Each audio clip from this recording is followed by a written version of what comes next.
And it said, error, your stream shut down. Did it work? It worked. Hey. Good morning. It's 9 o'clock in Toronto. It's 9 o'clock in a lot of places, actually. And this is Ask a Traffic Cop. And what am I doing? I am multitasking as I get the stream ready to go live on Instagram. Here we go. Now it's checking our connections and making sure we are good to go. But we are actually live in some places, and in other places we're still getting ready. But you know what? It's a good day. Killer Dracona is coming in with the greetings and salutations. He's going to City Hall for an awards thing. Well, that's exciting stuff. I love it. I love it. I love it. I love it. I love it. It's things to do. We're starting to go out and do things. Why? Because it's like not -10. It's only like -6. It's actually really cold outside. I went for a little stroll for coffee. I don't know if stroll is the right word, but it was. I had to put my hood on. It was really cold. Really cold. Yuck. All right. Getting a couple of things ready to go before we jump into the show. But if you're new to what we do here, my name is Sean Shapiro. I'm a police constable with the Toronto Police Service, and I go live on social media to answer your traffic and police questions. I do it Monday to Friday, generally from 10 to 11, although this week we're doing some stuff at 9. Why? Why 9? Well, today I've got to go head over to the TVO studios because I'm going to be on the agenda tonight with Steve Pagan. So I'm going to go and chat about stuff and things with them. And that means I can't be here because I have to be there at the same time that I would have normally been here. It's a thing. Now, I try not to disrupt your schedules because I know how important it is to maintain the regularity of streaming sessions. But got to do what you got to do. Hey, did you know? I've got a couple of things I want to talk about before we get into questions. But actually, you know what? I will start with this. If you want to ask me questions, I'll let you get ready while I'm spieling about other things. But you can talk to us, send us messages. You can do it through TikTok, YouTube, LinkedIn, Twitch, Twitter. Well, actually, not Twitter. Facebook, Instagram. Okay, Twitter doesn't work. It works. You can see me, but I can't see you. In other words, if you comment, it won't show up. I'll do my best to monitor. I got to come up with some kind of workflow. I'm obviously trying to keep track of all of these platforms at the same time. Now, the wonderful thing is, if you come in and watch us on YouTube, Twitch, LinkedIn, Facebook, those allow us to see your questions. And when you make statements like this, where at TVO I get to wear makeup again from Chase, absolutely, I'll be wearing my non-shiny stuff when I get there. It's weird. I don't get makeup here. I don't powder things. But the deal is, Twitter, nothing happens. Instagram shows up on this other phone that's right here. So I will see you if you're on Instagram. Not a lot of people on Instagram. Does anyone use Instagram? Is that a thing? And TikTok, I should say. There's a chat. And we got people coming in. Military says hi. Nihat says good morning. Bob wants to know if we're shutting down. There's all sorts of stuff going here. And yes, and Tassie says, please stop spamming. Please don't spam. If you're on TikTok, please don't spam. Sounds like the beginnings of a really bad rap song. Please don't spam. Please, yeah. I don't know. I thought about will the real Slim Shady please stand up? Don't ask me why that made a correlation for me. Hello from Atlantic Canada. And okay, we got lots of stuff here. Someone wants to know about tattoos. We can talk about that in a second.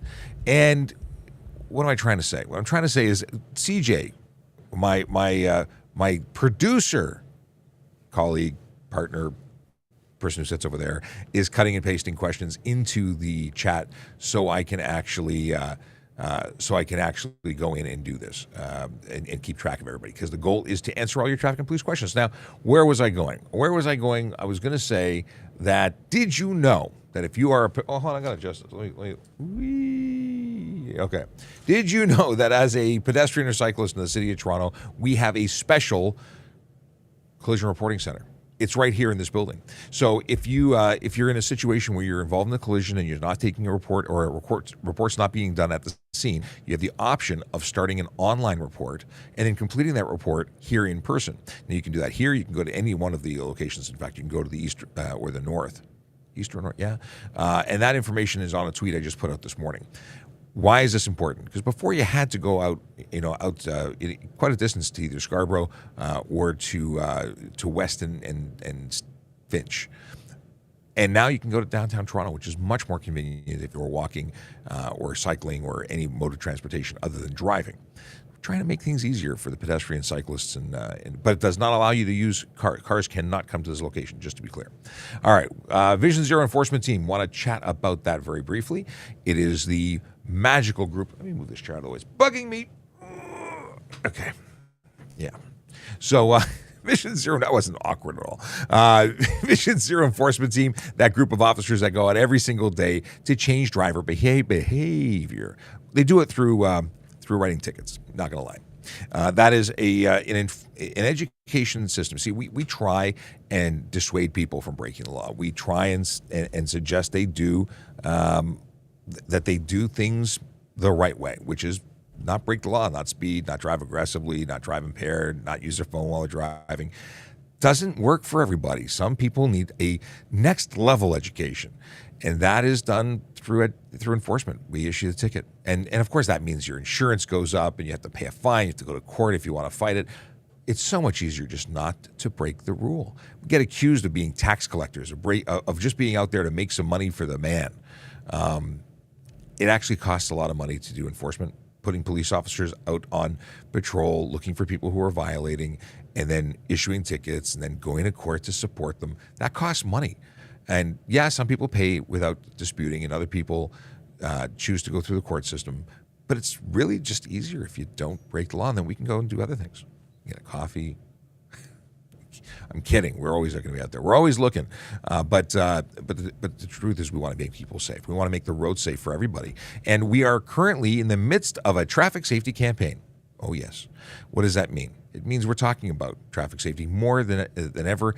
We have all officers throughout the city who are focused on educating people, whether it be with a warning or an enforcement ticket. We want to make sure, especially as we go into this March break and this time change. You know that on Sunday at 2 a.m. we're going to change time. It's going to spring forward, and we see a tremendous increase. I say 20. It's about 20% increase in collisions surrounding time change because people's circadian rhythm is off. They feel yucky and sluggish and all sorts of. It's just not fun. So we want to make sure we bring attention. So first of all, I don't know, does anyone change their clocks anymore? Does anyone have a device that isn't connected to the cloud? Because my watch and my phone, they just automatically change. I don't have to do anything. When I wore a manual watch or an automatic, I had to actually think about these things. The microwave, I think, is the only thing I have to change now. Anyway, let's get into some questions because that's what we're really here for. Questions about stuff and things. If you are interested in becoming a member of the Toronto Police Service, know that we are currently hiring. We have job opportunities, and we'll talk about that in just a few minutes. I'll pull it up on the screen. I'll walk you through some of the stuff like salary and benefits and whatever you might be interested in, because you know what? We want to tell you the stuff that you need to know. But you know what I'm going to do? I'm going to bring up the there we go, careers page. Just want to have it on the screen for when I'm ready. Okay. And yes. Here we go. All right. Chase is asking a technical question about what we're doing here. I have not tested Twitter recently to find out if it still doesn't come through, but I'm told it doesn't come through, and I believe them. And I never. It's like that. It's like the elephant and the string. We know that story. I have not checked, but you know what? I'm going to check right now because you said so. We'll go over to traffic services on the Twitter, and I'll go into the live, and there are people in the living, and I'll say hello. Hello. And I did not see it on my screen. If anybody else saw it, let me know. Okay. So we covered that. So I hear Hamilton Police is deleting TikTok. I have had no information about that. That's interesting news. And they may be wanting to get ahead of a curve if they think that messaging is coming down to force them to do that. Hopefully they'll reach out to me because we talk. The deal is that there are ways to use TikTok without using the app and being compliant in the event that there's a rule that is issued. So far, there's no rule governing municipal or provincial police services or government agencies that I'm aware of. So, okay. Instagram has the fourth most active user base of any social media platform. Chase says, in response to my question, does anybody still use it? Well, considering the number of people that we talk to on every platform other than Instagram, I will say that it is the least of what we use for our audience. It's the least used. So whomever is watching right now, know that you are special and the only one in the room right now. Instagram, we have one person watching, but two people watching. If you don't already follow us, please do, regardless of the platform. Please like and share. If you're on Instagram, please, we need more. We got two of you. It's I don't know, the people who use the platform. I mean, three people. We're growing. It's much appreciated to share it because we'd like to grow on all the platforms. We want to be here for you. Okay, we have a traveling hubby. Are officers allowed to accept free food and beverages while on duty? Depends what you mean free food and beverages. So generally speaking, we don't receive gratuities or inducements. So if someone's offering us something, we're not supposed to receive it unless the rules have changed. And that's to the letter of the rules. Do we make every effort? Like I go into a Tim Hortons, if they say, officer, it's no charge, I will put a donation. I will make a payment. I can afford to make a payment. I really do appreciate it. I make good money. I don't need a free coffee, but I do like paying it forward. And if they insist, I don't want to get into a fight, I will either buy the coffee for the person behind me, or I will put it to the donation bin. Somehow I am paying for that because the rules, A, the rules, but B, it's just I don't need it. It's a very nice gesture. In terms of somebody walking up and giving me a coffee, will I accept it? Probably not, because I don't know what's in it. It could have extra bubbles, it's just an officer safety thing. I wouldn't accept food from somebody I don't know. And actually, you probably shouldn't accept food from people you don't know in general, regardless if you're wearing a police uniform or not.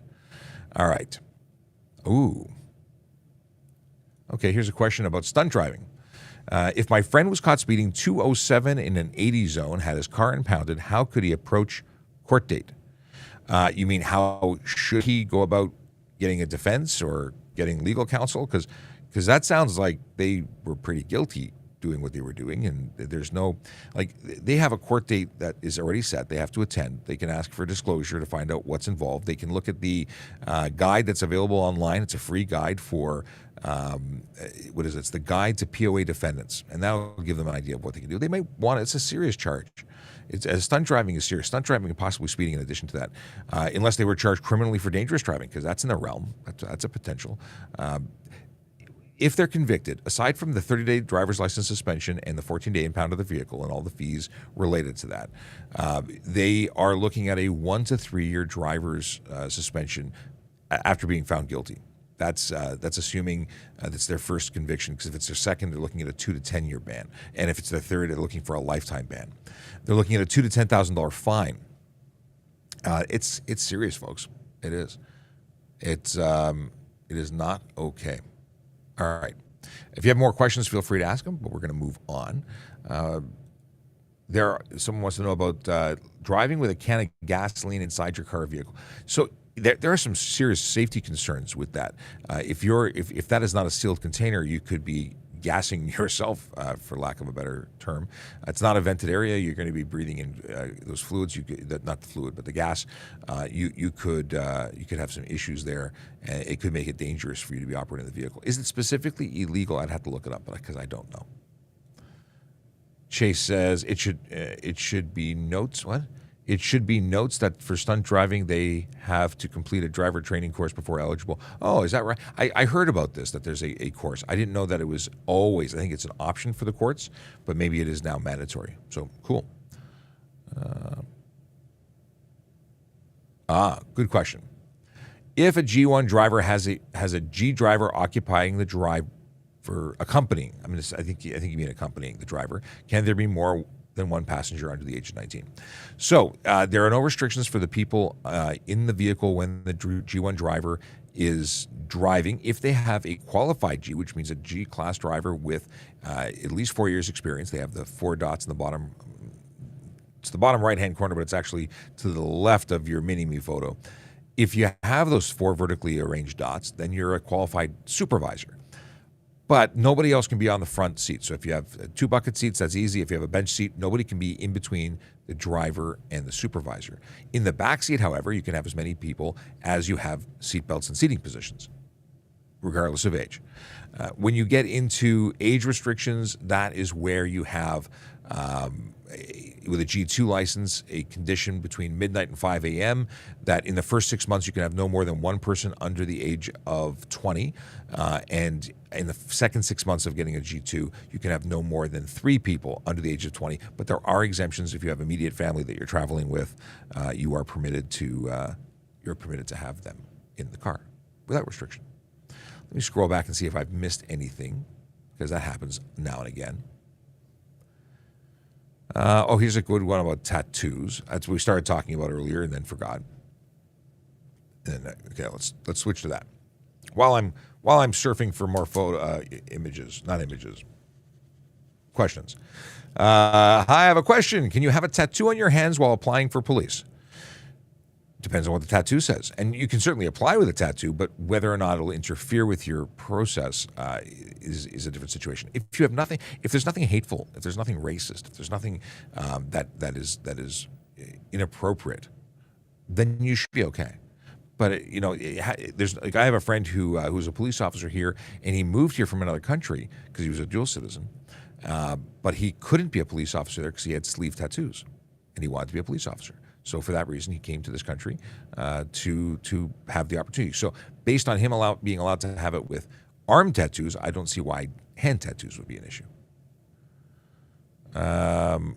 Why are the police allowed to lie to suspects? I think it depends on the situation. Like, do I have to tell you the truth? No. I'm not compelled to tell you the truth. If you say, like, there's this belief that if you especially with undercover situations, and I've never worked undercover, but there's a belief that because I've heard it since I was a kid, if I ask an undercover officer if he's an officer, they have to by law tell me that they're an officer. No. In that situation, it's clearly okay to lie to you and say that we're bad guys because we're hanging out with and being other bad guys. All those bad guys hanging out together. My friend. Not an undercover cop on TikTok is brilliant at this. His satire channel is amazing, just amazing. I want to talk to you for a second about becoming a member of the Toronto Police Service. Now, let me set this up because it takes a couple of clicks to make this happen.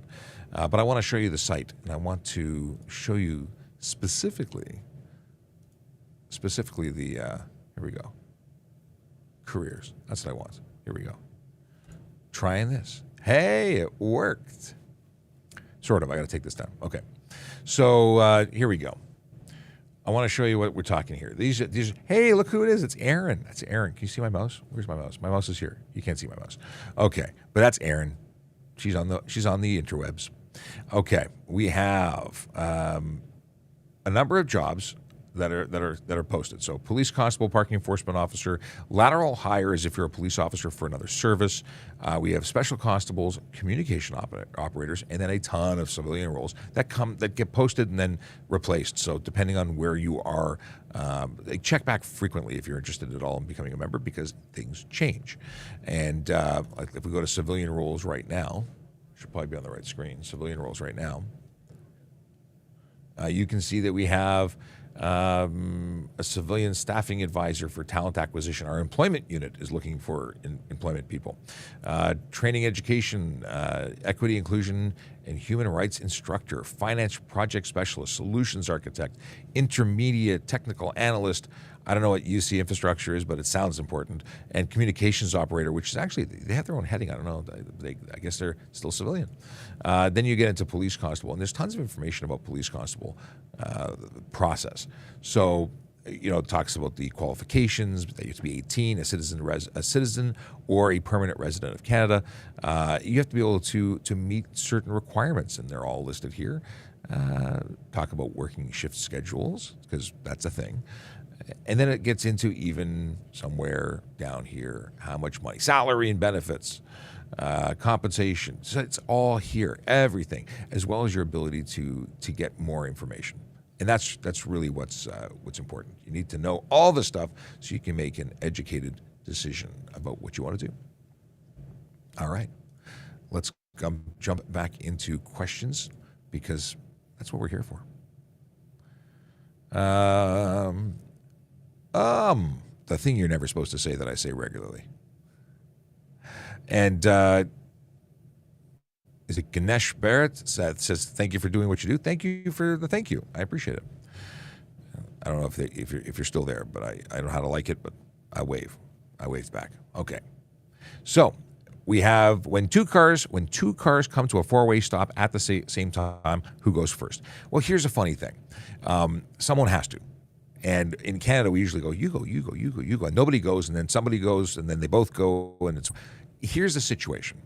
I would like to suggest that when you're in that situation, let the other car go. Now, technically, it's first to arrive, first to drive. I love that saying. Scott Marshall said it in front of me, and I never stopped saying it. But first to arrive, first to drive. And if two people arrive at the same time, it's the person to the right. But if you're directly opposing one another, you're both to one's right. So someone has to make a decision.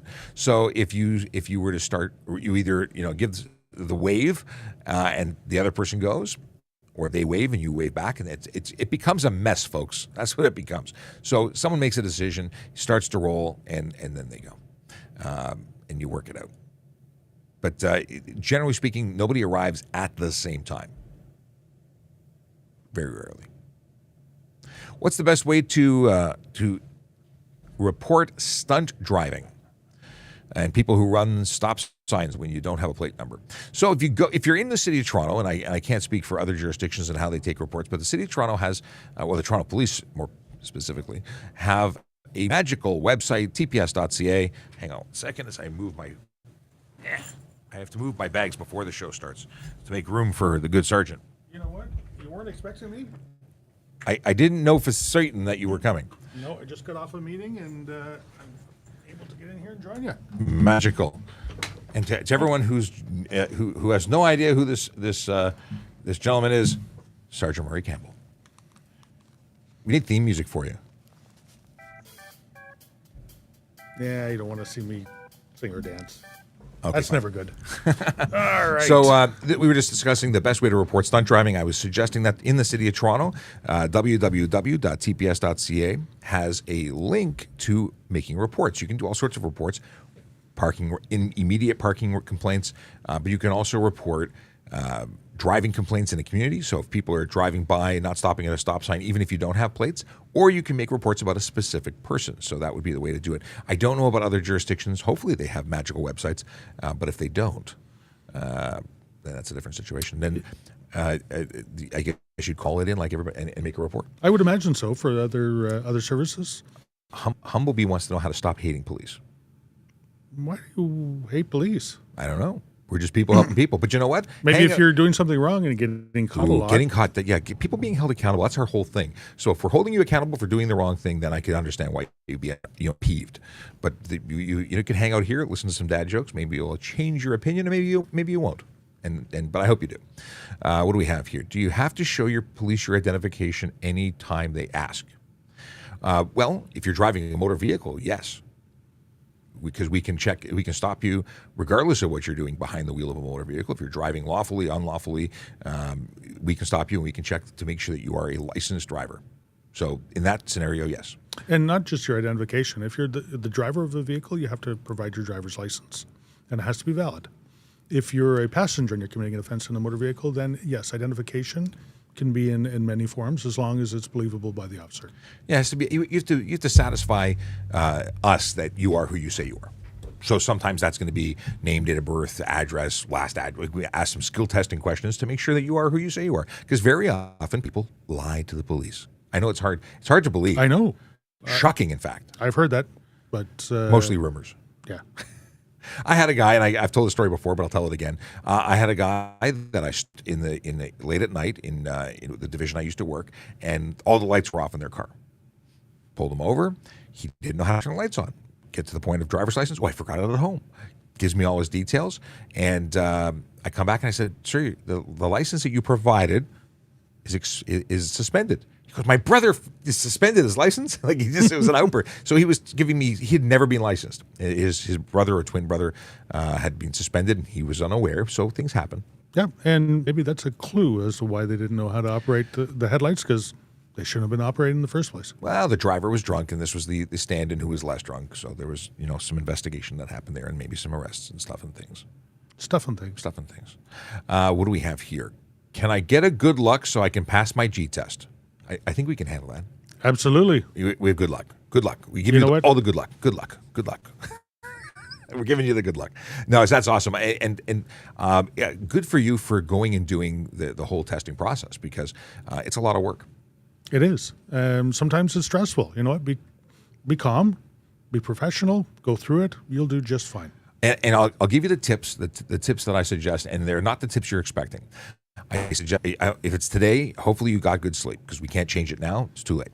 But if you have time, maybe a 20-minute power nap. Maybe, just saying. Sleep is good. Go to the bathroom and get food and drink before, so that you are fed and watered and comfortable, and go to the bathroom, because you don't want to have to go to the bathroom during the test. That would be bad. Nerves do that to you. Yep. So with that said, know that you've been doing this for a while. If you're going for your G, you've had at least a year, it's at least 20 months minimum of driving experience. Yeah. So, and hopefully you made good use of that time, and you should be doing just fine. Now, 20 months is if you had your learner's permit, you took driver instruction to accelerate your G1 to G2, and then your rock and roll. You had a year to do your G2. So yeah, good luck to you. I really hope you come back and let us know how you did, because we'd love to be able to play some music and congratulate you. So that's great. AJ, fingers crossed for you. What is this? What if you What if you suspect a coworker of being intoxicated and driving to work every day, or driving every day? If you think someone is under the influence of alcohol and operating a motor vehicle, it's a criminal offense. And if they're behind the wheel of a car and you are concerned, call police. Absolutely. This is one of those things where it is an actual emergency situation, because they may look pretty good at it, because they may be a professional at drinking and driving. And I say that as a tongue-in-cheek statement, because there's no such thing.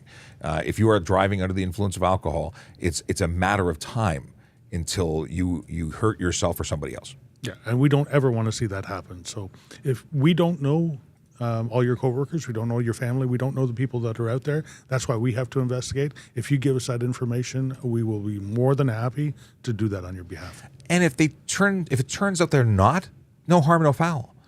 You don't get in trouble for making a legitimate concerned call to police for help. That's what we're here for.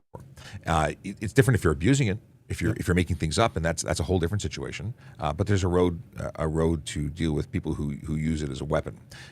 This concept of swatting. People have done it for impaired driving reports. Not suggesting that's you. Just saying there's nothing to be afraid of. If you have a legitimate concern, we want to hear from you. What is this? What happens if you're at a red light intersection and an emergency vehicle comes up? Will be ticketed. The answer is that if you're at a red light and you're at the intersection, we're probably not going to turn our lights on until the light changes, at which point you can move out of the way safely. We're not going to tell someone to go into the intersection on a red light, because it's not legal. They're not. And it's not safe. And at the end of the day, we don't want to make any more collisions. We're going to an emergency. We don't want to create a new emergency. I don't have a cough button. We will probably be looking so far ahead if we were traveling through the intersection that, knowing that you have a red light, we can't get through there, we will probably be going into the oncoming lane where there's an easier flow of traffic, so that we can get through there. Yeah, the whole concept of counterflow or going into oncoming traffic, we have that ability. We have all the equipment. We're trained to do it. But if we're stuck behind you, we're probably just going to wait, because 30 seconds is going to be safer than trying to coordinate 20 people to get out of the way. Yeah, absolutely. We talked about But thank you for trying, though.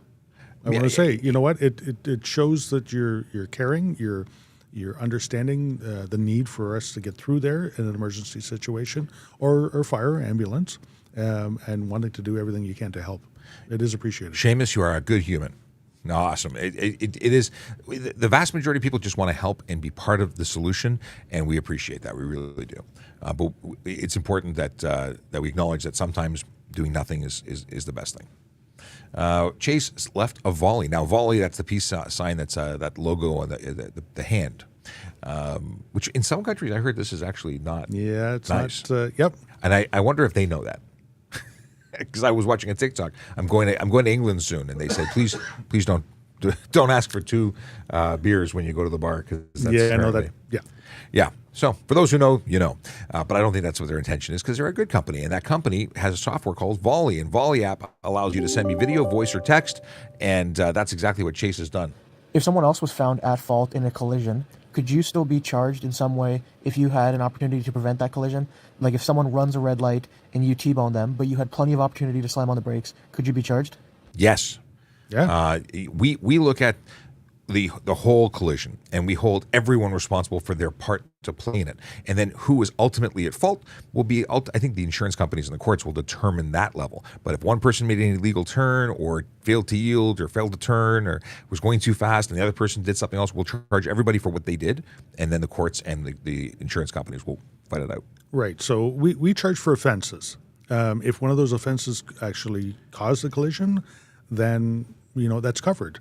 But if you're committing multiple offenses and the other person is committing multiple offenses, you may get charged for both of them. The insurance company uses a balance of probabilities to say who's most at fault or contributing for that collision. So yeah, and that's where we don't have to really sort it all out there from the perspective of who's going to get we wouldn't exonerate one person over the other. Everybody gets held responsible for what they do. That's the big thing. It's even Steven.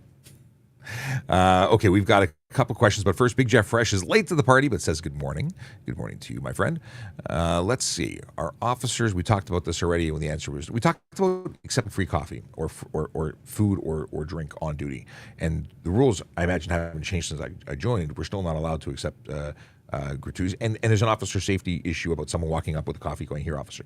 So It's very nice and generous, and we appreciate the gesture, but it's not something we should accept. yeah, much appreciated. I know that other emergency services, people come by and give them gifts and thank yous and things like that. We try not to accept it. Not to be rude or anything, but you know what? We don't want to be seen as accepting something for free to do something for free. An inducement. Exactly. A getting special treatment or giving special treatment because of some reason. But also, there's we get paid well. We can afford. I mean, it's very generous that people want to do it. But we've done it before. You and I have gone for coffee, and it's like no, we insist on buying or Absolutely. or leaving the money on the counter. And you know what? The money always is in my hand. If they insist on us not paying, it always goes into the Tim Hortons donation or somehow there. Here's one we talked about earlier, but since you're back, maybe you have a different perspective. Is it illegal to drive with a can of gasoline inside of your car or SUV? And I talked about the potential of fumes. And the dangers about it, and I've seen gas tanks expand because of the heat when they are sealed, and that could cause an issue. But is there a legal prohibition? There is not. I didn't think so. There is not. Depending on how much gasoline you're carrying. Should you carry over a certain amount, and I'm not sure what that certain amount is, you would have to have a hazardous goods record on your vehicle to do that. If you see, I'm thinking of construction sites and things like that. You can see a pickup truck that will have a large tank in the back of the pickup truck, and it's for delivering diesel and everything to their equipment there. It would require a placard on it. Then again, that tank is outside. It's in the back of a pickup truck. If you have a car and you're bringing small amounts, not small amounts, but I always take gas cans with me when I go up to my cottage for my snowmobiles or my recreational vehicles, and they can be inside the vehicle, no problem at all. Make sure they're sealed. And you may want to have your own windows. I have exhaust vents in the back of my SUV that the rear windows would open. You may want to have some fresh air going out just in case there's fumes entering your vehicle. You don't want to be breathing in gasoline. And you know what? You got to think that there's an awful lot of electrical circuits that are going on inside your car, including relays. And if you don't have a sealed relay, relays have a small amount of spark that happens when they're turned on, turned off, and that could cause a problem. And don't smoke. Ooh, yeah. I didn't even think about that. Who smokes anymore? Well, there are some people. The odd one here. I have a family member who does, and I don't like it. We're both ex-smokers, making us the worst non-smokers out there because it bothers me more than anybody now. Well, other than me. Right. Because it bothers me Yes. more than anybody. If you are new to the channel, if you have no idea who these mugs are on the screen, my name is Sean Shapiro. I'm a police constable with the Toronto Police Service, and this is Sergeant Murray Campbell, who is also with the Toronto Police Service, and we are here talking to you about stuff and things. We answer your traffic and police questions on a regular basis, generally Monday to Friday from 10 to 11, today from 9 to 10 because I've got to be somewhere else other than here right after the show. But we are consistently bringing you answers to your questions. And this question is from Vanalia. I think I said that correctly. I hope I did. If someone seems nervous during a routine stop and they claim anxiety, what do you do about it? Well, we understand that people have different, levels of comfort with police, and that anxiety is a real thing. So we can be understanding. It doesn't change the outcome. If you're going to give you a ticket, we're probably still going to give you a ticket. But at least we can understand why you may be acting a certain way. So always tell us what's going on. It's really better for us to understand that you have issues with anxiety, and that it may be because of the way. And if we can do something to calm or make it better, not necessarily getting out of the ticket that you're being stopped for, but certainly we can add that level of understanding to the conversation. But if you don't tell us what's going on, we might think you're maybe nervous for another reason. So it's good to share that information. But I think it's a fantastic question. And if there's something that would make it better, like I don't know what that would be, but you tell us. Let us know. Yeah, let us know. If we can accommodate, we will. And that's the big thing. If we can, it's not a guarantee. How to prepare for OACP. This is for the constable selection process testing. That is something that I would have to suggest you talk to a recruiter for, because the information I have, although I remember far too much about my process and how much fun it was learning to run the shuttle. I hated the shuttle test. The shuttle run was not my friend. But I can give you some basics. The basics are this, but please contact a recruiter. I'll put that on screen and where you can contact them to get at least more information about becoming a member of the Toronto Police Service. And that's tps.ca/careers. And you can talk to our friends there. They're great. They are the most up-to-date current source of information. But physical fitness is huge. Being able to run, jump, play, flexibility, all these things, push-pull tests. You can see videos online on YouTube for the prep test. That's what we use. Then you can, I'd suggest honing up on your grade 7 math. Yeah, and it does go back to grade 7 because that's the basic foundation for all math that we use. There are certain situations where you need a higher level of math skills. A traffic reconstructionist is one of them, and I had to get back to my grade 10, grade 11 math to be able to make sense of it. But I did. Be part of your community. You know what? Go out and be a member of the community, not just somebody living in a community. That's a really important thing to say or to cover, because many people say, "Do I have to volunteer in order to join?" Well, volunteerism is huge, but we want people who are volunteering because they want to volunteer and give back and contribute to the community that they're a part of, and they want to protect and serve that community. It's not just about meeting the requirements, because that's something I think that the recruiters see very clearly. If you're doing it just to tick a box, it's different than if you're doing it because you love it. And if you're going to volunteer, do something you enjoy. Otherwise, it's going to be really painful to do. Yeah.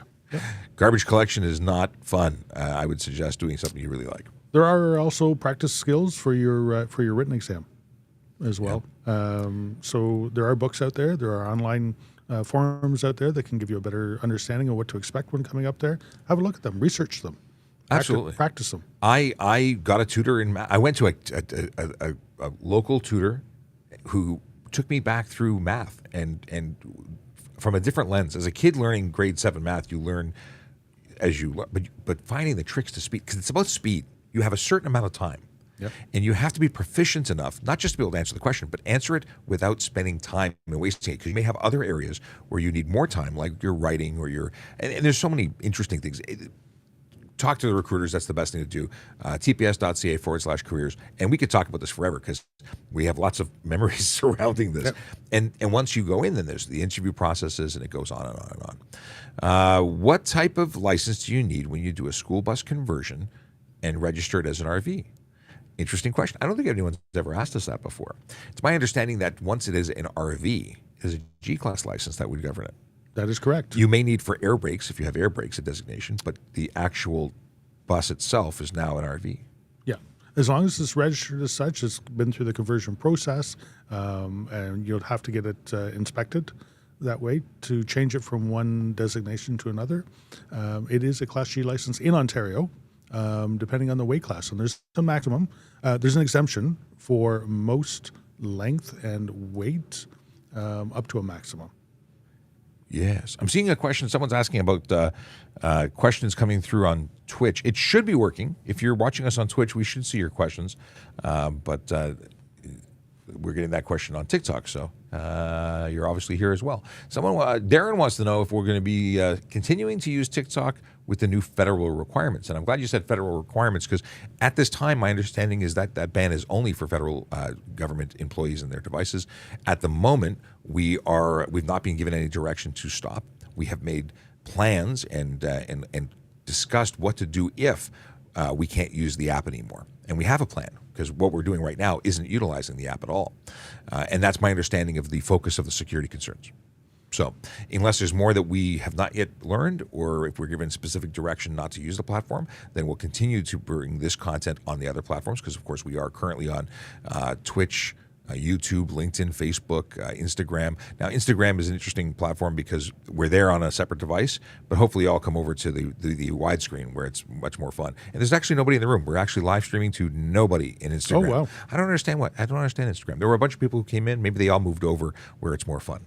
I would. Or maybe they just want to see me. Well, I can turn the camera so they can just watch you. And then so we'll continue to drive to bring you content. Of course, our largest audience is on TikTok, so we'll do our very best to continue bringing you content. But know that you can follow us everywhere else. And how would you find all of the other places? Go to trafficcop.ca. I've organized all of the links to all of the different platform accounts, as well as some really good, useful information. Let me show you some of that useful information, because we can do that. I'll pull it up for you.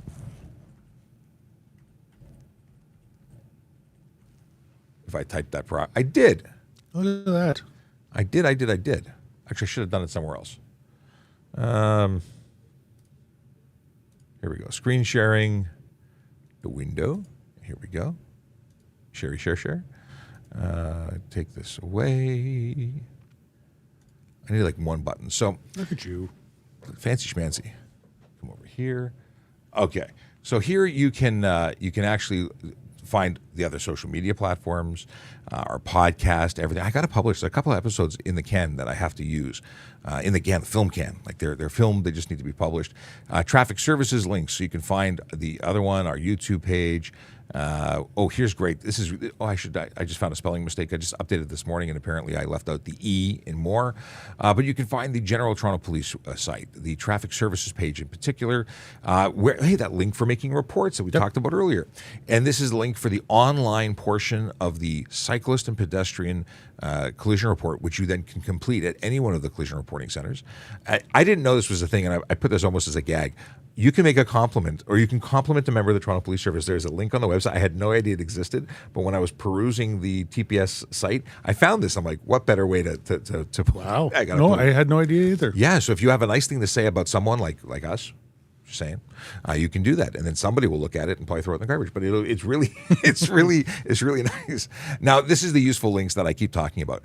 Renewing your license plate. If you are a resident of Ontario, it is free to renew, so you should definitely be doing it, because if you don't, you're going to get a ticket for $110 when you're pulled over, because not only are we looking all the time to check plates, new license plate readers are coming into play. The Ontario Provincial Police are already utilizing them, and we will be utilizing them at some point in the near future as well, which means that if you drive by and your plate is expired, we will be notified on the camera, or by the way of the camera on our computer. You get pulled over even though there's no sticker. So this is the free way, because it's all free, as long as your vehicle meets the requirements and is the snowmobile. That's right. So commercial vehicles, you still need a sticker and you still have to pay for it. Snowmobiles, you still have to pay for it, which just astounds me. But motorcycles, you don't. Yep. Oh, my motorcycle is parked anyway. Now, aside from renewing your plate, you can also check a driver's license. Now, why would you want to do that? If you're going to loan your friend, your child, your uncle, your anybody a vehicle, they will show you likely, or they'll say, I'm licensed. Well, how do you know they're licensed? They could be suspended. And even if they have the card, doesn't mean that they're valid. This allows you to punch in some information from their license and confirm the status, licensed or unlicensed, or valid or invalid. Actually, I don't remember what the return says, but in any case, you'll be able to make an informed decision as to whether or not you loan the vehicle. Because if they're unlicensed and they get stopped, we can charge you for allowing an unlicensed person to operate a motor vehicle. You're responsible. And depending on what they're under suspension for, you lose your car for 14 days. Yes, impound. Gone, and you have to pay for it. Bad. Because chances are, if they aren't licensed and they lied to you, they're probably not going to be good for the money. Yeah, absolutely. Rental car agencies all use this as well. Yes. They'll do a check on you to make sure that you're properly licensed before giving you the car. That's why it's so important to let them know who is going to be driving the car. I like it. These are two really cool links. One we've had for a while, with a check to see if your car is stolen before you buy it. And that is literally a site that you punch in the VIN number and it checks to see if it's on a wanted list. Yeah. And that's important. You're buying a used vehicle. We hear horror stories where people buy a vehicle and it turns out that it wasn't something that should have ever been sold because it wasn't theirs to sell. Yep, absolutely. And get a used vehicle information package on top of that. Which is required, but do it before. Don't do it on their behalf after. You do it they do it. Yeah, they do it and they have to give it to you. It's their obligation to do it for you. And this one is a new one. So it's new residents and visitors driving in Canada. This is the rules about becoming a resident, about someone coming from another country, all the information you need to know about that. That's it. That's the story. So I hope that is something you guys can use, trafficcop.ca, for all of that useful stuff and links to all of our other stuff, because it's all about the stuff. Stuff and things. Yes, absolutely. And let us see what's going on here. Vinny, not VIN number, you saying vehicle. Did that say Vinny? VIN number? No, I said VIN. I don't know. But Chase. Yeah, so a VIN number is a vehicle identification number. So it's kind of. Oh, he's saying it's VIN exclamation mark, not VIN. Oh, it's not VIN number. Right. VIN is. Vehicle. I get identification. I now understand number. why he's harassing us. So it's not VIN number. Right. It's VI. It's VIN number. It's the VIN. Check the number. You know, it is what it is. I got to say it. I say it that way. It is anyway. Actually, I think everybody says, "Hey, VIN number. what's your VIN number?" Yeah. Yeah. Yeah. But number's already there. What's your VIN? Yeah, I got to say VIN number. I know it's wrong, but it's so right. Or say, can you read me the barcode in number form? Yes. Your VIN barcode in number form. Yes, please. That corrects it. All right. Enough silliness. Super Canadian girl. Oh, this is an interesting question. What happens if you don't change your address on your driver's license? Well, a couple of things. It's a cascading effect. First, we'll just start with a simple thing. If you're stopped and you haven't changed, it's been more than 6 days, you're eligible for a ticket for $110. But wait, there's more. Because if you are driving around and your license has not been updated, the tickets that you're being issued by the red light camera, the speed camera, any unpaid fines, you're being notified to your previous address and not to where you are. So, and if you were suspended for some reason, all those notices go to your address on file. And if you don't update it, then you don't know. And then you're driving with a suspended license, and then bad things happen. You get bigger tickets. And you know what? Additionally, on top of that, though, we use it as a part of an investigation. Yes. What would something happen to a family member and somebody needed to get a hold of you really, really badly? The police can use that information to actually see if we can track you down, talk to your neighbors, see where you're at. And if we don't have the proper information, we're not going to be able to do that for you or help a family member do that. So, yeah, it makes sense. It makes sense. If you're hiding from police, you're probably already hiding from police and you're not doing things right. But for the average person who wants to be notified of the things that they need to be notified of, to be notified if God forbid, some reason we need to get a hold of you in an emergency, these are important things to allow us to have the breadcrumbs to find you. And it's free to do. Free and required. Free and required. And easy to do online. Should you remove old stickers? It depends. I haven't removed mine yet. But I also haven't driven to the States where someone may see the old sticker going, expired. Even though it's changed, not every jurisdiction understands that it's changed. And if you give a clue that you may be driving with an expired sticker, maybe we think it's worth further investigation. I stopped someone with in 2014, I stopped someone with a New York plate with a 2012 sticker. They got deported that night, or at least they got handed off to CBSA, and then they were deported because they were an overstay. But I would have never paid attention to that vehicle if there was no sticker on it, because frankly, I don't know if they always have stickers, sometimes have stickers. Yep. It's a different jurisdiction, but you gave me the tidbit, I investigated. I'm the perfect example as to why you should remove them. What is this? Oh, we're dad joking it. Why did the cops arrest the popcorn? It was charged with assault and buttery. That's actually really good. That's worth it. I have some popcorn that I could be munching on. I like popcorn. I'm going to a movie in the very near future with my kids. It's a kids movie, but I just like the popcorn, so I don't care. I don't care what I'm seeing as long as there's popcorn present. And real butter. It has to be real butter. I don't put any butter on it. I don't want it to be soppy. Or I used to. Yes. As a kid, I did. And it was layered and it was a big thing, but then your fingers is all messy. I think it's the mess that changed it. Because I know it tastes good, but I don't want messy. Oh, I'm okay with messy. I did learn an interesting trick, and for anyone watching, please let me know if this is you. When I was in Australia, my cousin said you need Reese's Pieces and popcorn together.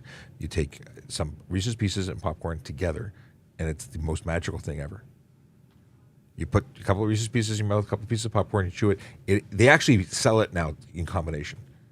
That's bizarre. It may be. It's an Aussie thing. Well, they eat Marmite and stuff like that. So Marmite. We got some questions. I guess the folks who have been waiting for 10 o'clock and didn't get the memo about us starting early are popping in. But here's a great question, and it's been sitting here waiting for me to address it. Legal to drive no doors, no side mirrors on Jeep. So here's the deal. Yes, that vehicle is designed to have the doors removed. It is legal to drive with them. But you asked about the mirrors. Now, I had a Jeep and I had a relocation kit because I like mirrors. I like being able to see. For safety, it's the best thing. But legally, if you have a clear view to the rear and that mirror on your windshield is present, that meets the requirements. Yeah, minimum is 1. Yes. And it's clear view to the rear. But I really would suggest looking into relocation things. If you look at the Broncos, they were actually brilliantly designed with that the mirrors are not attached to the doors. Yep. And I thought Jeeps would have as well. But they've been around for a long time. Do you think they'd update it to accommodate, You know what? Just like we say many, many times that vehicle manufacturers do the minimum that's required, most of them, to pass the safety, to make it legal and safe. So would it be an extra cost to do that? Probably. Could some of them do it? Probably. But I miss my Jeep now. I'm not getting it again. It's too small. I've never had one, so. I always wanted a Jeep. My daughter wants one. How do I go about a cop giving me a fake ticket? How do I go about a cop? I don't know from what you speak. I don't know. I've never, we give out actual tickets. If you think you've been given a fictitious ticket by a fictitious officer, go to your local police division or department and speak to them. I don't know where you are, but if you're in Toronto, go to any police division and show it to them and they will get to the bottom of it. If it's fake, fortunately, you won't have to pay anything. Right. But at least we want to know what's going on. If someone's impersonating a police officer, that's a bigger issue. My anonymous friend, who is not anonymous anymore because I'm guessing it's George, would like to give his mom a cheerful hello from the police. Well, I don't know how cheery I can get, but hello. Good morning. Hello. It's still morning time. Hope you're doing well. Kyle, how you doing, Kyle? Kyle is what is this? Let's see here. Okay, I'll put it on the screen. Kyle says, watched a TPS officer stop a vehicle that flew past me going at least 50 over on the 404 last night. Also crossed a solid line into the HOV as a single driver. What charges will he get? There's a bunch of stuff that are potential there. And Kyle goes on to say that it was incredibly dangerous, and thanks for keeping our roads safe. Well, thank you very much, Kyle. He's always got good questions. We talk about this stuff. So if it's 50 over, they would be easily at stunt driving. It's possible that it's dangerous driving based on that driving that you described. It could be criminal dangerous driving. If using the HOV lane, it could be the improper use of HOV Yeah, improper use of HOV lane. If it was a lot of movement, I probably wouldn't lay the individual unsafe moves. I think it would be encompassed by the stunt and or dangerous. Or the marked departure. Marked departure, yeah. There's a ton of stuff, and it really depends on where they go. And chances are, if this person's driving this way, there may be insurance and license issues and criminal issues. Like, there's a lot that could be going their way. I've seen a lot of this lately. Yesterday, on my way home from work, northbound on the DVP, I saw a black Mercedes SUV going up the shoulder, then crossing 3 lanes. So I called police to let them know, but I couldn't even get a plate. It was going so quickly. So we see a lot of people who shouldn't be on the road at all. And if you see these folks and you think that this is something the police should be notified about, they probably should. You can call it. And you said there that there was a TPS officer that stopped somebody on the 404. That's not normally our patrol area on Highway 404, but I'm glad that that officer took the time to stop this vehicle on OPP patrolled roads and help out. We all work together, so when we can help each other out, we do so. People helping people, and the big thing is that may have started as a following at a distance on and observing the speed on Toronto roads, and who knows how far it was, but definitely people are always surprised when police officers from Toronto respond to or pull somebody over on a highway that isn't Toronto highway, and the deal is we're all about safety regardless of where it is, and we have the authority to do it. You know how many times I've been told, "Hey, you're out of your jurisdiction." Oh yeah. Oh no, I'm not. I have the province of Ontario to play in. Granted, we don't just drive into weird places. We don't hang up. But if it's neighboring, we're very often there. Yep. Okay, we talked about that. If I have dash cam, where'd this go? Just reloaded. It disappeared. Disappeared. See, the update. Here we go. There it is. If I have dash cam, video of a traffic violation, how do I send it to TPS? So I talked earlier about the fact that you can make a report online. Once you make that report online, there's no way to upload it, but if you upload it to a Dropbox or a YouTube and make it unlisted, you can send us a link and we can view it there. And that doesn't mean that we'll be able to necessarily lay charges based on that video, but we'll be able to attach it, build a file, get to know the person that you're reporting. Because there's a number of things that we need in order to lay a charge, which may or may not be present, but at very least we can see a pattern of behavior. You may not be the only person to make that report, and if we see 5, 6, two, I shouldn't say 5, 6, two, multiple reports, there's probably a lot of truth behind them. Yeah. And when we pull them over in real life, and but the officer, I've never done this before, it's the first time, and we see there's a lot of reports about you. I don't think they're getting a warning at that point. Okay. Great question. Ella Train wants to know, after getting your G license, how long do you have to wait before you have alcohol in your system? So as a G, you must be over 21, which is deceiving because people think it's 21 and over and they violate the rules. You must be 22 minimum before you can have any alcohol in your system as a G-class driver. And I'm going to say it's probably best never to have alcohol in your system when you're operating a car. It's the most safest way to do it. Yeah, any alcohol, it could cause impairment. Well, it does. It does. Impairment is impairment regardless of where you are. Different people handle it differently. Some people have one drink, are totally legal, and are slurring words because they're just not used to it. But you shouldn't have to get used to it. There's impairment present, and drugs combined with alcohol even more so.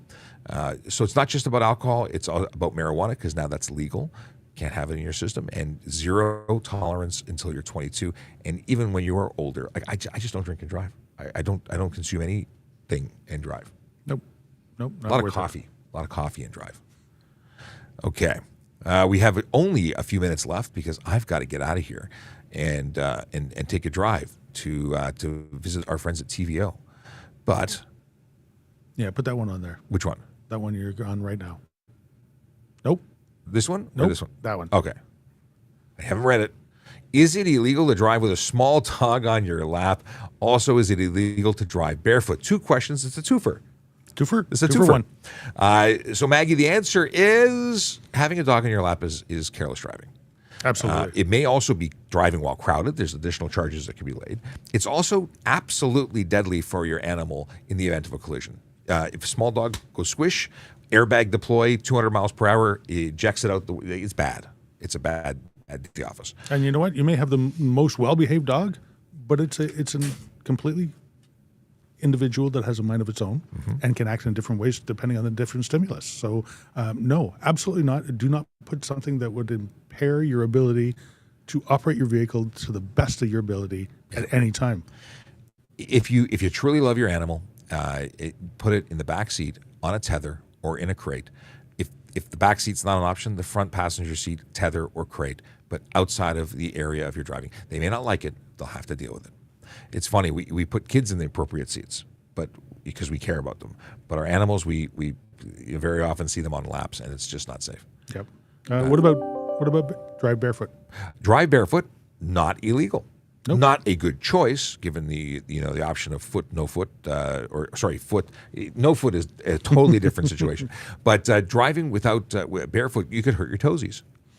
And should you be in the unlikely event of getting into a collision and there's a lot of broken glass around and you have to exit your vehicle, how do you do that without any shoes on? Well, it's going to hurt a lot. Glass, fire, chemicals, all the things. I think it was Jason Bourne said, never wear shoes you can't run in. I think he said that. Well, if he didn't, he should have. There's a couple of good ones that came in, so I'm going to really quickly address them because even though I got to go, this is good stuff. Is listening to music at an overly loud volume against the law? Yeah, unnecessary noise is a charge under the HTA. It is separate from bylaws of up until a certain date and time, a certain time at night. Because after 11 o'clock, most jurisdictions won't allow you to play loud music because it disrupts your neighbors. I think it's 11 o'clock. In any case, this is any time. You are not allowed to create unnecessary noise. And that used to cover the squealing of tires, which is now also covered by stunt driving.